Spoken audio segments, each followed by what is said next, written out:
4 तारीख को, चुनाव के ठीक पहले, और मैंने 1 नवंबर में मेरे साथ दुर्व्यवहार हुआ था उसकी चर्चा मैंने की थी। 6 नवंबर को चुनाव के दिन बीजेपी के गुंडे कह लीजिए या विधायक जी के गुंडे कह लीजिए, उन्होंने फिर मेरे साथ शिवाजी नगर में बूथ नंबर 214-215 के पास बदतमीजी करने का प्रयास किया। उस बदतमीजी के कारण हमने एक थाने में एफआईआर दर्ज किया। थानेदार ने उसको एसपी के कहने से, जब हंगामा हो रहा था वहां शिवाजी नगर में अमरनाथ गामी के घर के आसपास, घर के सामने, तो बुलाया था। तो प्राथमिकी दर्ज करने, एफआईआर दर्ज करने के 2 तरीके होते हैं। एक तरीका है यदि थाना का अफसर घटनास्थल पहुंचता है, जिसके साथ घटना घटती है, उसके फर्द बयान के आधार पर एफआईआर थाने में दर्ज किया जाता है। दूसरा है व्यक्ति सीधा थाना पहुंचता है और थाने पे लिखित आवेदन देता है, जिस पर एफआईआर होता है।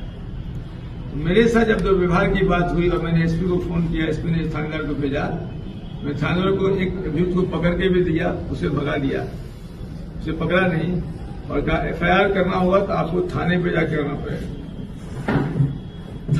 थानेदार की ये गुंडागर्दी जब मेरे साथ है, आम जनता के साथ क्या व्यवहार होता होगा, उसकी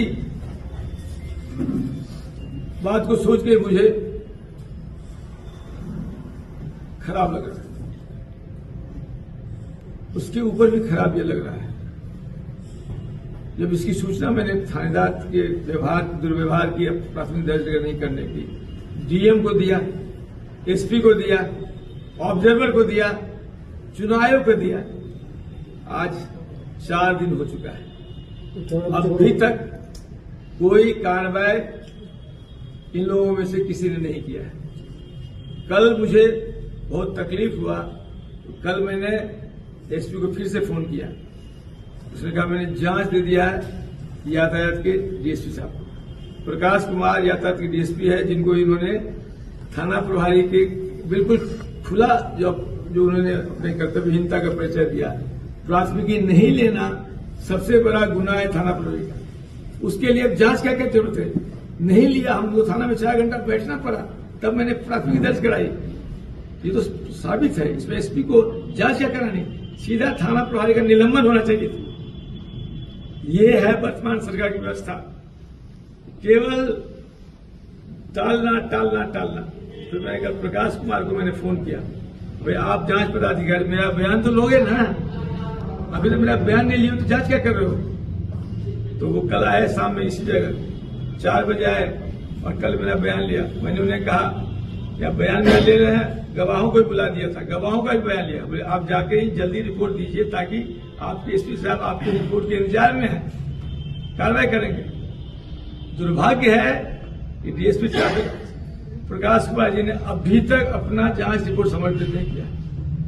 ये कहा जाता है प्रशासन में शिथिलता, निष्क्रियता, निकम्मापनी, और कोई पूछने वाला नहीं। तो इसके बाद हमने कल चुनाव आयोग को, मुख्य चुनाव आयोग दिल्ली और चुनाव सीईओ बिहार पटना को एक लिख के दिया।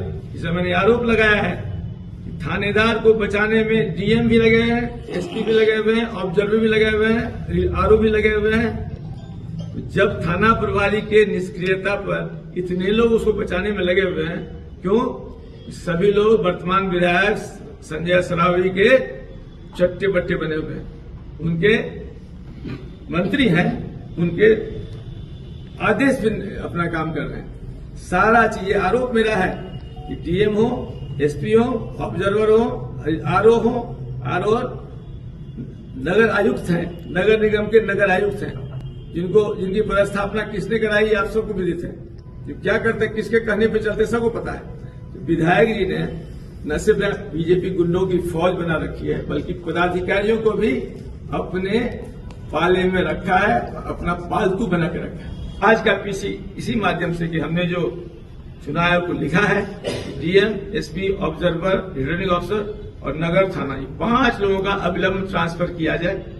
डीजी विनय जी से मेरी बात हुई। विनय जी ने मुझे ये कहा, सर आप जो बात कर रहे हैं बिल्कुल सही है, थानेदार ने बहुत बड़ी गलती की, उसको वहीं पर फर्ज ध्यान लेना था, हम उस पर कार्रवाई कर रहे हैं। लेकिन अभी तक 24 घंटे हो गए, डीजी साहब ने मुंह से कह दिया, अभी तक कार्रवाई नहीं किया। मैं आपके माध्यम से डीजी साहब से, आपके माध्यम से मुख्य सचिव से, आपके माध्यम से सीओ से, आपके माध्यम से अन्य तमाम बड़े प्रयास से अनुरोध करना चाहेंगे, यदि थानेदार की इतनी बड़ी गलती है, उसको बचा के आप क्या साबित करना चाहते हैं? इसके इतर थाना प्रभारी द्वारा मुझे दबाव डालने के लिए सीनियर ऑफिसर से, सीनियर पॉलिटिशियन से पैरवी किया जा रहा है। और जब पैरवी है तो मैं उनको प्रस्तुत से मैं गाली दे रहा हूं कि आपको और कुछ मिला नहीं, आप पैरवी करने के लिए आए, इसी के लिए पैरवी करना है। वो हमसे उखड़ भी गए, हम नेता है, बड़े नेता, बोले आप बड़े नेता काम छोटा कर रहे हैं, आप एक ऐसे निकम्मे थाना प्रभारी की पैरवी कर रहे हैं, तो अब मेरा वोटर है। बोले आपका वोटर हो सकता है, लेकिन वो निकम्मा है तो निकम्मा है, उससे सेवा से मुक्त होना चाहिए।